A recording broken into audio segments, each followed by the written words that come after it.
Alright, so the other day, Kanye tweeted out that he didn't write his song Violent Crimes off his latest album.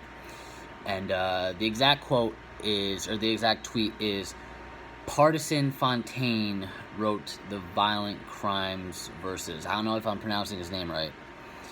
I changed 2 lines. He wrote the entire song, though.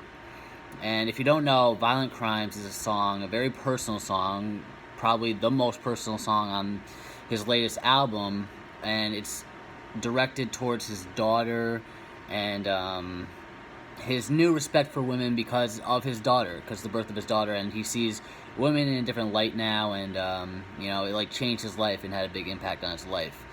And throughout all the Kanye antics going on and the constant headlines about him being in the news for this and that and him saying obnoxious things lately, that never really bothered me because I myself am pretty detached from any kind of political world, and it's like, after so much of his babbling, like him trying to be on this like next level kind of thing, it's kind of just like, you hear about it and it kind of just bounces off you after a while. It doesn't really have an effect on you after, so much.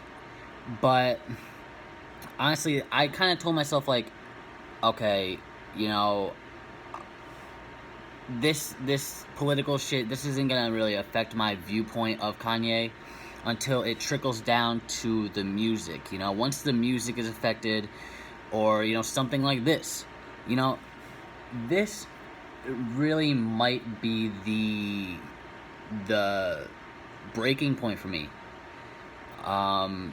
Because I just don't understand how. I understand that ghostwriting is such a big factor in today's hip hop world, and I don't back that at all. But I can understand that that's just a part of, life for these superstars that have to live day to day doing different things. They might not have time to write their own whatever. But for this song in particular, is such a personal song, and it's directed towards your daughter. And I'm not saying I know anything about the background of these people's lives. I don't know their household, the way they work, or whatever when I say this. But it's like, so your daughter's gonna grow up one day and hear this song, and you're gonna have to tell her that another man wrote that song.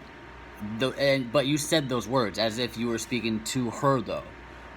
Like, when that happens, and like I said, I don't know nothing about their whole background. I know that they have so much of their personal life out there. I know nothing of that.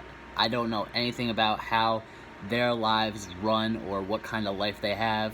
But it's like, just based off my personal way of thinking, and I feel like the average person, if you are to say or dedicate something to your daughter, but that's not even your own words, like, you couldn't even take the time out to write that song, and it's not even like it's a fucking long ass song. It's like a little over 2 minutes, and it's not even like, your verse is that long or that complex at all. And it's like, you couldn't even take the time out or the thought to just like actually dedicate something to your daughter, or say these words that come from your heart or something. You had to have another man write a song so you could speak to your daughter. And it's like, when that just breaks it for me.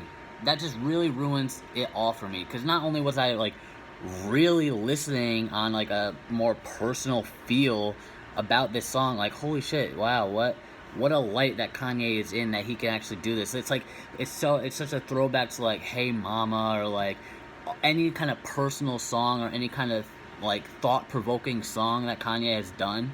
And it's just like, oh wow, and he didn't even write this shit. And it's like, out of all the things to be fake about, it's like, to have that, such a personal thing that you don't be fake about, something directly to your daughter. It's like, how much of this Kanye is a facade after all? It's like, him doing this, it really just like, all that stuff that I was ignoring all these years now, all this craziness that he's been talking about, it just exposes it all. it's like, oh, so one of the most meaningful things in your life, and you gotta be fake about that too. So it's like, what else are you being fake about? And I just can't do that, you know. And I can understand all the ghostwriting or whatever. It's cool, you know, if Drake is ghostwriting his bars that have, you know, nothing to do with anything. You know, if it's like, oh, well, that just shows that, you know, Drake has no skill. It's like, okay, that's whatever. You know, I don't categorize him in the same as other rappers who I actually care about. But it's like with Kanye, I actually cared. And with one of his most personal songs, he came and write that shit. It's really fucking heartbreaking, honestly. It really is very heartbreaking. And I don't know anymore. I don't know what to think. I got Lily over here. See, I would never have someone ghost write a song about Lily if I were to make a song for Lily. You know what I mean? I don't know. I'm really heartbroken right now about it. And it's fucking stupid. And I don't know if I made my point, you know, accurately or whatever, but I'm just pissed off about it. It's really fucking heartbreaking. You know, I was really like riding around all summer playing this song in my car, like, holy shit, you know, this song is so fucking beautiful. And it still is such an amazing song. I love it. But I will never listen to it the same again. I don't know if I'll ever listen to it at all. So I don't know. I'm fucking pissed off at Kanye right now. I don't know. And he pushed back the album two more months, even though he had this set release date. It's like, what the fuck are you even doing anymore, man? What are you actually doing?